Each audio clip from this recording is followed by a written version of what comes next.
was really nervous about you and Sonny. I mean, because I knew how dangerous he was, but on the other hand, he was so good to me and Stone, you know, and you were crazy about him, so it didn't seem to matter.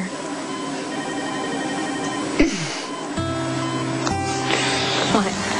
I went to such extreme lengths to manipulate him into asking me to move in with him.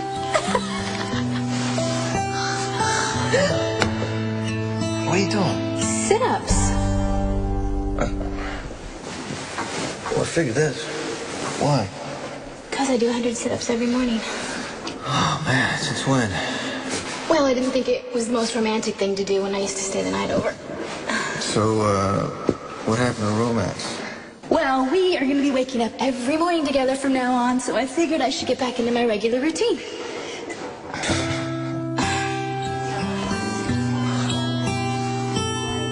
I had these moments with Brenda that I couldn't believe, because she would do anything to be with me. I bet you never admitted it, though, right? Well, you know, it's too cool. But I gotta say, she scared me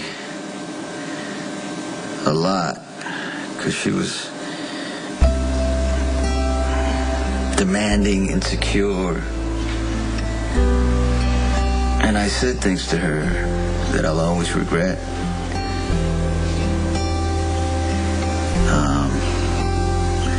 But like I said, when it was good, it was good.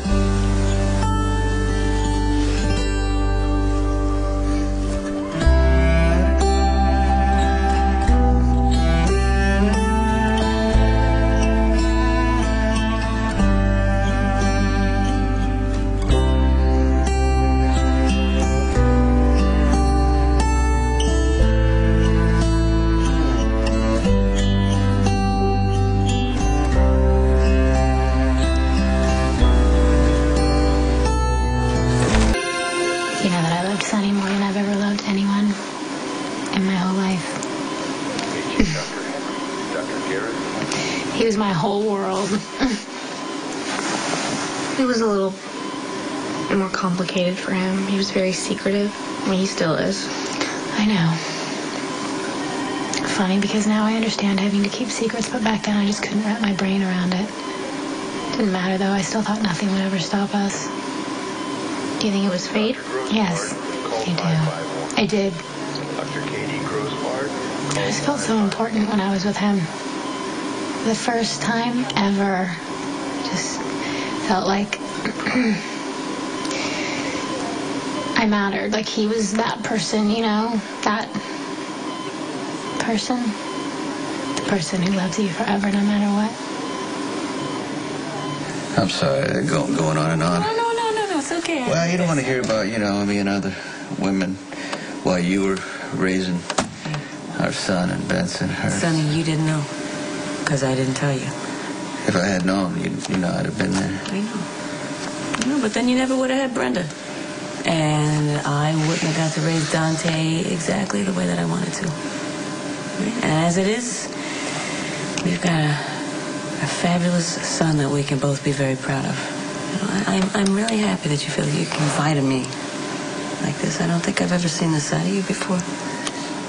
You know, I can't really explain it. I've had, you know, a lot of beautiful women, including yourself, of course. No, I mean, I used to own a strip joint, so I could have had like a lot of girls, you know. Yeah, but something was different about Brenda. You know, what set her apart?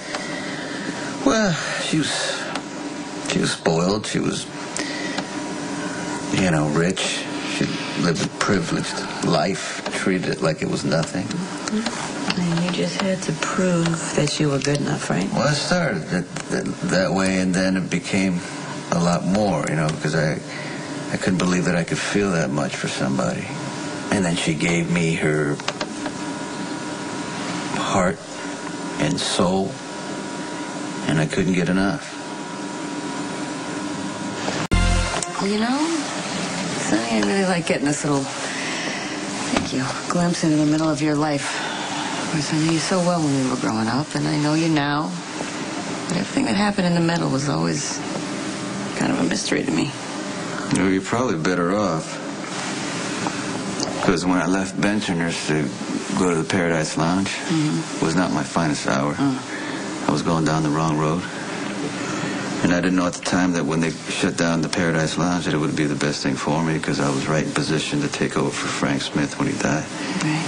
It was the first time I got a taste of serious money, real power. All right. Forced to be reckoned with, as they say. And Brenda was with me through all that. And then we lived in this like apartment over Luke's club. Right? It was quite the setup. I mean, right now it just seems like it's cliche, but it was probably the best place I ever lived.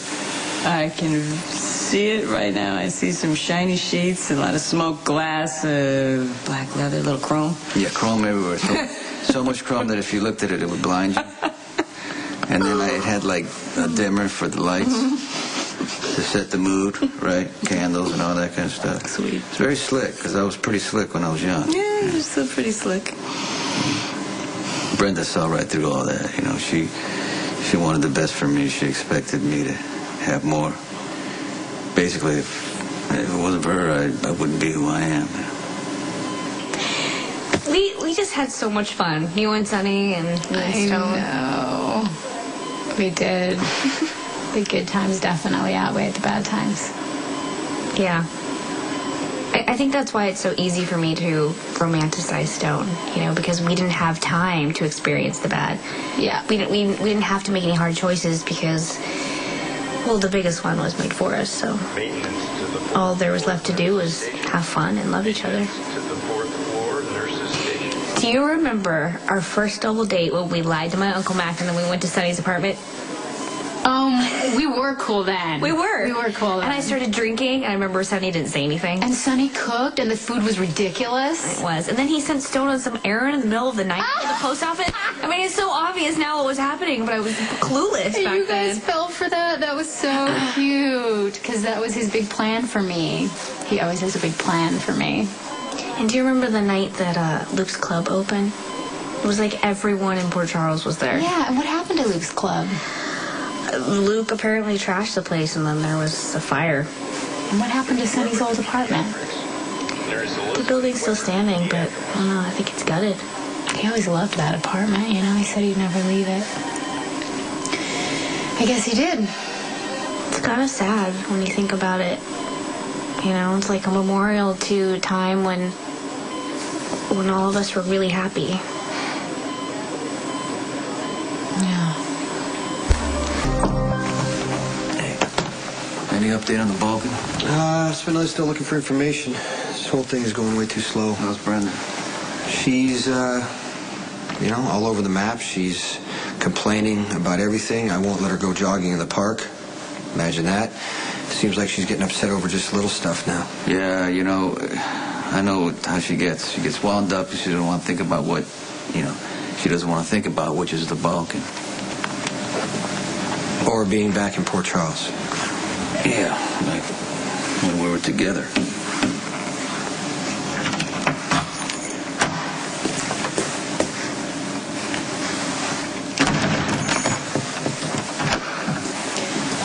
I don't really have anything to say to you right now. I'd like to know about your connection with Dante Falconeri. I know you met him in 2007 when he was guarding you. A fact that neither of you saw fit to tell anyone, which in itself speaks volumes. Does anyone in this town know the definition of personal boundaries? I don't want to be questioned about Dante because it's absurd. Sonny is Dante's father. What does that have to do with anything?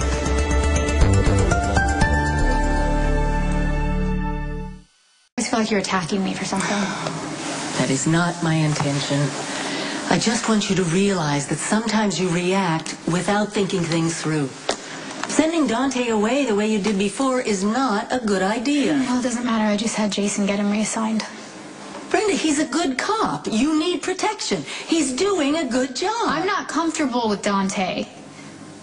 Why? Because he's Sonny's son? Because it's none of your business. And every time I see Dante, I think of Sonny.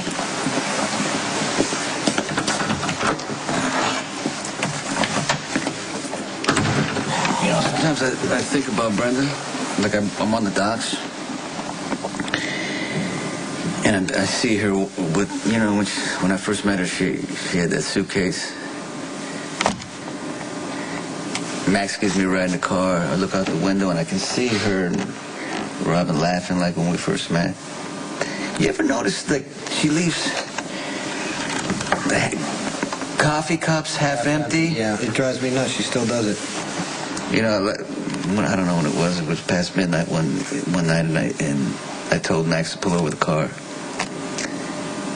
And I stood outside, I don't know, maybe waiting to see her. I'm sorry. Listen, I thought the best way to stop the balking was to bring Brenda back here, and she told me not to. She said it was going to hurt too much, but I couldn't see any That's not your fault. You're protecting her. Yeah, but I see what it's costing both of you. I just think sometimes if things were different, if I didn't tell you to go to the church that day, what would have happened, Like, would we have a family?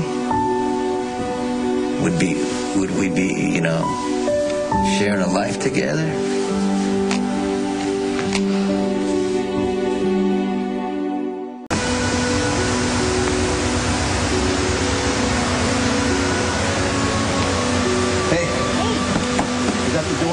Take you inside. Oh, thank you so much.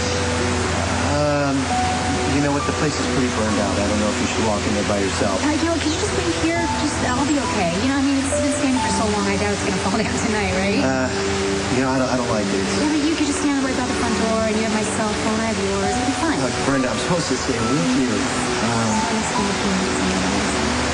Okay, all right. Just if anything happens, you make sure you call me, all right? Yes, I promise.